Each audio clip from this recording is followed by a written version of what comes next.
Imaginemos un escenario donde el Estado deposita $1,000 en la cuenta bancaria de cada ciudadano el primer día de cada mes.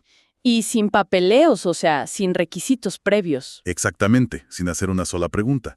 Suena como, no sé, la utopía definitiva de la redistribución radical. Sí, casi un sueño socialista, digamos. Tal cual.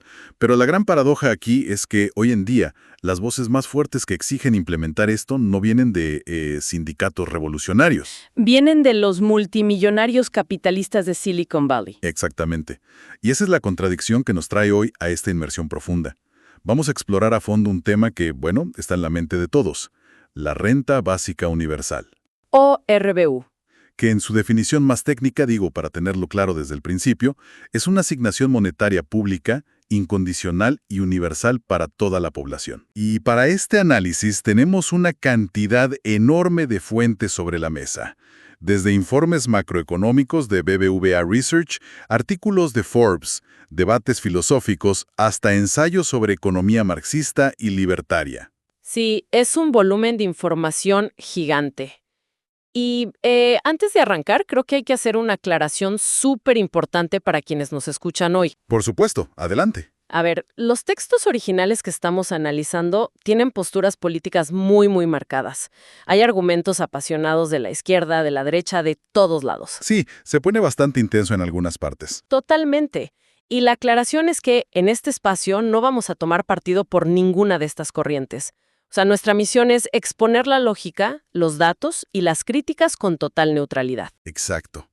Queremos ofrecer un atajo para estar bien informados, desglosando los ángulos sin abrumar, para que cada persona saque sus propias conclusiones. Porque el debate sobre la RBU no es blanco o negro. Entender por qué genera tantas pasiones, a favor y en contra, es la clave de todo esto. Muy bien, vamos a desempacar esto, porque la idea de que el Estado reparta dinero no es nueva, ¿eh? Thomas Paine ya hablaba de algo parecido en el siglo XVIII. Sí, ¿no es un concepto inventado ayer? Pero de repente, en pleno siglo XXI, es el tema principal. Si esto no viene de un clamor social tradicional de la clase trabajadora, ¿cuál es el detonante real hoy? Bueno, el catalizador moderno es, sin duda, el miedo a la automatización. O sea, un miedo acelerado impulsado por la inteligencia artificial. Los robots, básicamente. Los robots y los algoritmos, sí. Las fuentes tecnológicas, especialmente los artículos que revisamos de Forbes, muestran a figuras como Elon Musk afirmando algo bastante fuerte. ¿Qué dice Musk exactamente? Dice que nos dirigimos a un escenario donde habrá muy pocos trabajos que un robot no pueda hacer mejor y más barato que un humano. ¡Wow! Sí, y por eso Musk propone lo que él llama una renta alta universal. Su premisa es que las máquinas van a generar una abundancia económica brutal, pero van a dejar a la gran mayoría sin empleo. Pero a ver, eso suena a un complejo de culpa preventivo, ¿no? ¿Cómo así? O sea, están construyendo la misma tecnología que desplazará a millones. Y su solución es como, bueno, comprarle un chaleco salvavidas al resto del mundo con esta RBU. Es una forma muy interesante de verlo. Y fíjate que Sam Altman, el director de OpenAI, va por la misma línea. Él menciona que sustituir la manufactura y el trabajo humano por computadoras es simplemente una, cito textual, conclusión obvia. Una conclusión obvia. Y eso me lleva a la famosa propuesta de Bill Gates. Él habla de cobrar un impuesto a los robots para financiar todo este sistema. Exacto. Pero pensándolo bien, ¿cómo se implementa algo así en la vida real? Digo, ¿qué define a un robot hoy en día? ¿Es el brazo mecánico en la fábrica de autos? ¿O es, no sé, un algoritmo en la computadora que hace el trabajo de 3 contadores? Bueno, esa es la pesadilla logística que señalan todos los economistas en los textos. La lógica de Gates es meramente recaudatoria. A ver, explícame eso. Digamos, si un trabajador humano produce cierto valor y paga sus impuestos sobre la renta, y de repente un software lo reemplaza y produce ese mismo valor, el Estado acaba de perder un contribuyente. Claro, el robot no paga impuestos. Exacto. Entonces Gates dice que ese sistema automatizado debería tributar para no desfinanciar al Estado. Pero diferenciar entre una herramienta que solo te hace más productivo y un robot que te reemplaza es casi imposible en la práctica. Y más allá de la logística de cobrar impuestos, hay datos duros sobre esto. O sea, la automatización de verdad ya está destruyendo empleos netos. Porque históricamente cada revolución tecnológica destruía trabajos, pero creaba otros nuevos. Sí, y esa es la gran pregunta. Pero la evidencia que cita el informe de BBVA Research es bastante preocupante. Mencionan un estudio empírico muy famoso de Acemoglu y Restrepo del 2017. Ah, ¿y qué encontraron ellos? Analizaron mercados laborales en Estados Unidos y encontraron que por cada robot industrial adicional, por cada 1,000 trabajadores, la tasa de empleo se reduce ¿Cuánto se reduce? entre 0,18 y 0,34 puntos porcentuales. Y no solo eso, los salarios también caen hasta en un 0,5% en esas zonas afectadas. Esa caída salarial me parece la clave de todo, ¿Por qué lo dices? porque significa que no solo hay menos trabajo, sino que el trabajo que queda pierde valor. O sea, el humano compite contra una máquina que tiene un costo marginal casi nulo. Tal cual, es una competencia desleal, por así decirlo. Entonces, si damos por hecho que la inteligencia artificial va a golpear al mercado laboral, pasemos al mecanismo de defensa. ¿Cómo nos protege exactamente la RBU? Bueno, aquí pasamos de la amenaza tecnológica a los argumentos de sus defensores sociales. Ellos se centran en cómo un ingreso garantizado elimina la famosa trampa de la pobreza. La trampa de la pobreza. Aclaremos cómo funciona eso comparado con los subsidios normales, el welfare tradicional. Claro, los sistemas de bienestar actuales están súper condicionados. Tienes que demostrar que eres pobre, llenar formularios, hacer trámites, todo para recibir la ayuda. Lo cual a simple vista tiene sentido. Digo, los recursos del gobierno no son infinitos, así que se los dan a quienes más los necesitan. Lógico, sí, pero la mecánica de ese diseño paradójicamente te mantiene pobre. ¿Cómo es eso posible? Imagina a una persona desempleada que recibe un subsidio del Estado de, digamos, $500. Las reglas dicen que si consigue un trabajo, pierde esa ayuda. Claro, porque ya tiene ingresos. Exacto. Pero si esta persona encuentra un trabajo a medio tiempo que le paga $600, el Estado le quita los 500 del subsidio. O si está trabajando horas, gastando en transporte, para ganar solo $100 extra al mes. Exactamente. Es un impuesto marginal altísimo y encubierto. El sistema castiga tu intento de progresar. El riesgo financiero de aceptar un trabajo precario es mayor que simplemente quedarte inactivo. ¡Qué locura! Te quedas atrapado porque no tiene sentido económico moverte. Y súmale a eso el estigma social y la burocracia de tener que demostrar constantemente que sigues siendo pobre. Esa es la barrera que la RBU, al ser incondicional, pretende destruir. Ahí es donde entran teóricos como Philippe Van Parijs, ¿verdad? Sí, y también Daniel Raventos. Ellos argumentan que al darle la renta a todos sin condiciones, no funciona como un techo limitante, sino como un suelo firme. Un suelo firme. Sí, o sea, si esa misma persona consigue el trabajo de $600 y recibe su renta básica de 1,000, ahora tiene 1,600. Su poder adquisitivo real aumenta. Oye, pero tengo que hacer de abogado del diablo aquí con una pregunta muy lógica. ¿Adelante? Si le damos dinero a la gente sin pedir absolutamente nada a cambio, ¿no se van a quedar todos en el sofá viendo series?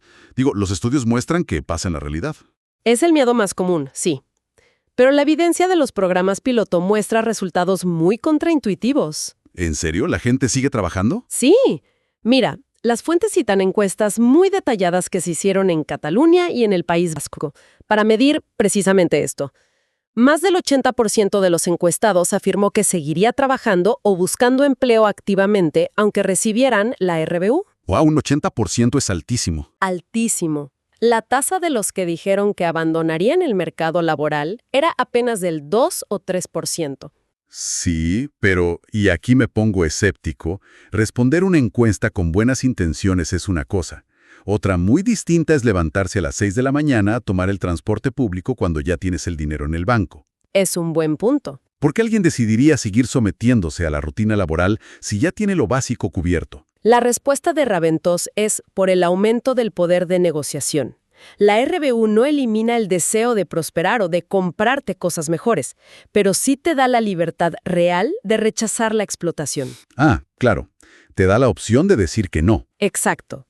Si tus necesidades básicas están cubiertas, puedes decirle no a un jefe abusivo o a condiciones denigrantes. Y también te permite decidir libremente si quieres estudiar, emprender un negocio o quedarte cuidando a un familiar enfermo. Aquí es donde se pone realmente interesante, porque hasta ahora suena impecable, ¿no? Suena a la solución perfecta.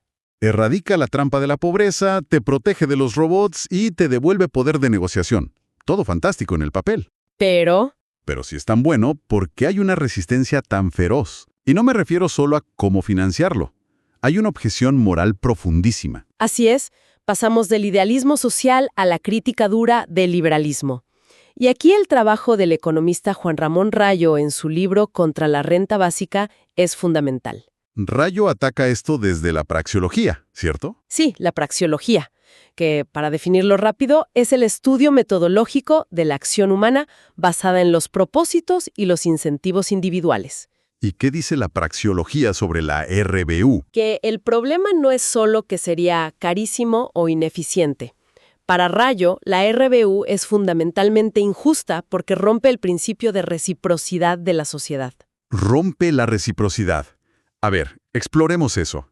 Porque los defensores de la RBU dicen que la riqueza actual es producto de siglos de conocimiento de toda la humanidad, y por ende todos merecen una parte, un dividendo. Sí, pero el argumento praxeológico se centra en la coacción, o sea, el uso de la fuerza. La fuerza del Estado. Exacto. Para que el gobierno te entregue un cheque mensual de $1,000, primero tiene que quitarle esos recursos a alguien que los está produciendo. Vía impuestos. ¿Sí? Rayo nos pide imaginar a un ciudadano que se esfuerza, estudia, invierte y trabaja duro. Y por otro lado, tienes a otro ciudadano, perfectamente capaz, que decide libremente no trabajar y dedicarse al ocio. Entonces, el Estado usa su poder, a través de los impuestos obligatorios, para quitarle el fruto de su trabajo al primero. Para dárselo incondicionalmente al segundo. Y esa es la crítica central. Para Rayo, es injusto obligar a unos ciudadanos a trabajar para financiar a quienes eligen no hacerlo. Es una usurpación del tiempo y la propiedad de los ciudadanos productivos. Básicamente dice que conviertes a la gente que trabaja en patrocinadores forzosos de los que no quieren hacer nada. Tal cual. Rompe la reciprocidad. Y para la alternativa liberal, la solución nunca debe ser la redistribución coactiva del estado de bienestar. Pero si seguimos esa lógica, ¿qué pasa con los que genuinamente no pueden trabajar? Si no hay Estado que redistribuya, se quedan en la calle. Para nada. La postura libertaria propone la ayuda voluntaria, la caridad y la mutualización. Creen que la empatía humana es suficiente y que los impuestos altos para una RBU solo destruirían la inversión, empobreciendo a todos a largo plazo. Y esto resuena muchísimo con otra parte de Silicon Valley, que está totalmente en contra de la visión de Musk o Altman. Sí, el choque interno en la industria tecnológica es tremendo. Estoy pensando en Mark Andreessen y su famoso Manifiesto Tecno-Optimista. Él usa una frase durísima. Dice que la RBU convertiría a los humanos en animales de zoológico criados por el Estado. Es una imagen súper fuerte. Animales de zoológico. Sí, y su argumento es que el trabajo te da un propósito, te hace sentir útil. Si el Estado te da todo servido, te priva de la necesidad de ser productivo para tu comunidad. Es el peligro de la domesticación económica, claro. Para estos críticos, si le quitas a la gente el propósito de valerse por sí mismos, creas una población totalmente dependiente del gobierno. Pasamos de que la RBU era un chaleco salvavidas a que es una jaula de oro en un zoológico estatal. Completamente opuesto. Ahora, después de escuchar a los liberales destruir la RBU, uno pensaría lógicamente que entonces es el sueño indiscutible de toda la izquierda. Sería lo lógico, ¿no? La mayor redistribución de riqueza posible. Exacto, pero revisando las fuentes nos encontramos con un giro que me voló la cabeza. Los marxistas también la rechazan. ¿Cómo es posible que una medida así choque con los ideales del marxismo? Lo fascinante aquí es ver a los dos extremos políticos coincidir en el rechazo, pero por razones totalmente opuestas. Para entender el lado marxista, los textos analizan a pensadores como Rolando Astarita. ¿Y qué dice Astarita de la renta básica? La califica de, y cito, asistencialismo burgués. Asistencialismo burgués. Espera, ¿cómo puede ser burgués sacarle plata a las corporaciones para dársela a todos los trabajadores? Porque el marxismo ortodoxo se enfoca en dónde se genera la riqueza, no en cómo se reparte después. Aquí entra el concepto de la plusvalía. La plusvalía, que es el valor extra que produce el trabajador y que el dueño de la empresa se queda como ganancia, ¿cierto? Exactamente. Astarita dice que la RBU no cuestiona la explotación en absoluto. El trabajador sigue siendo explotado en la fábrica. el Estado recauda un poco de esa plusvalía y te la devuelve como renta básica. Es como, no sé, darte analgésicos para un dolor tremendo, pero negarse a curar la enfermedad de fondo. Es una buena analogía, pero empeora a nivel macroeconómico. Empeora. ¿Cómo? Los críticos marxistas argumentan que la RBU podría terminar siendo un subsidio encubierto para las grandes empresas. Imagina que el Estado le garantiza la subsistencia a cada ciudadano. Ajá. Empresas gigantes, tipo Amazon o los grandes supermercados, tendrían la excusa perfecta para bajar los salarios aún más, sabiendo que el Estado va a cubrir la diferencia para que el trabajador no muera de hambre. Wow. O sea, ¿el Estado termina subsidiando la nómina de las megacorporaciones con nuestros propios impuestos? Exacto. En vez de empoderar al trabajador, estás abaratando el costo de la mano de obra para el capitalista. Por eso los socialistas no la apoyan. La matemática de esa crítica tiene muchísima lógica. Y va más allá de la economía. Hay un choque filosófico con la tradición socialista. Las fuentes mencionan el programa de Gotha, escrito por Karl Marx, ¿Y qué estableció Marx ahí? que en una sociedad socialista nadie tiene derecho a vivir a costa del trabajo ajeno.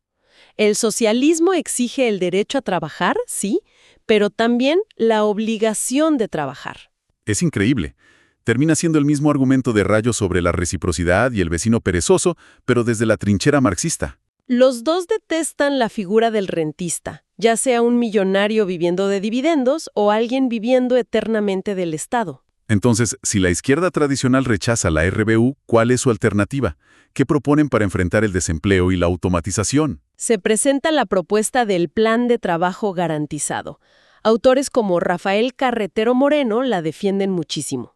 ¿El Estado como empleador de última instancia? Tal cual. En lugar de repartir billetes incondicionalmente, el gobierno debería asegurar empleos útiles para quien quiera trabajar y no consiga en el sector privado. Empleos en, digamos, transición ecológica, reforestación, cuidado de ancianos, infraestructura. Cosas que mantienen el trabajo en el centro de la dignidad humana y que el mercado privado suele ignorar. Pero, y volvemos al inicio, si la inteligencia artificial realmente va a reemplazar nuestras capacidades, ¿no vamos a terminar inventando trabajos absurdos solo para justificar ese salario estatal? Bueno, ahí los defensores del trabajo garantizado cuestionan ese fatalismo tecnológico. Se apoyan en la paradoja de Polanyi. ¿La paradoja de Polanyi? Sí, respaldada por economistas como David Autor. Básicamente dicta que los humanos sabemos más de lo que podemos explicar. Tenemos conocimiento tácito. La intuición, la empatía, la adaptabilidad. Exacto. Cosas que no puedes codificar fácilmente en reglas para que un robot las siga. La automatización tiene límites. Siempre se necesitará interacción humana. O sea que el desafío no es que nos quedemos sin cosas que hacer, sino cómo decidimos pagar y valorar esas tareas. Exactamente. Entonces, ¿qué significa todo esto? Hemos dado una vuelta gigante hoy. Una inversión profunda, de verdad. Sí. Empezamos con la ansiedad de Silicon Valley, donde ven a la RBU como un seguro contra el apocalipsis de los robots. Y pasamos por la promesa de eliminar la trampa de la pobreza, dando verdadera libertad a los trabajadores. Pero luego chocamos con las críticas feroces, desde el liberalismo de Rayo que lo ve como un robo coactivo e inmoral, hasta el rechazo marxista que lo considera un subsidio para que las empresas paguen menos salarios, proponiendo en cambio garantizar el empleo. Es un debate fascinante. Y para quienes nos escuchan, esto importa en su vida diaria. Sin importar a qué se dediquen, estas mismas ideas son las que los gobiernos y las empresas están usando hoy para planear el futuro de nuestros impuestos y empleos. Totalmente. Y para cerrar, me gustaría dejar una reflexión para que nuestra audiencia la medite por su cuenta. Te escuchamos. Si llegamos al punto donde los robots de verdad hacen todo y se implementa una renta básica universal, perderemos nuestra principal fuente de propósito e identidad que nos da el trabajo. O finalmente, seremos libres para descubrir qué significa ser humanos fuera del mercado laboral. Es un pensamiento final súper provocativo. ¿El trabajo nos define o nos limita? Les agradecemos infinitamente por acompañarnos en este análisis a fondo de las fuentes. Muchas gracias por escuchar. Sigan cuestionando el futuro. Hasta la próxima.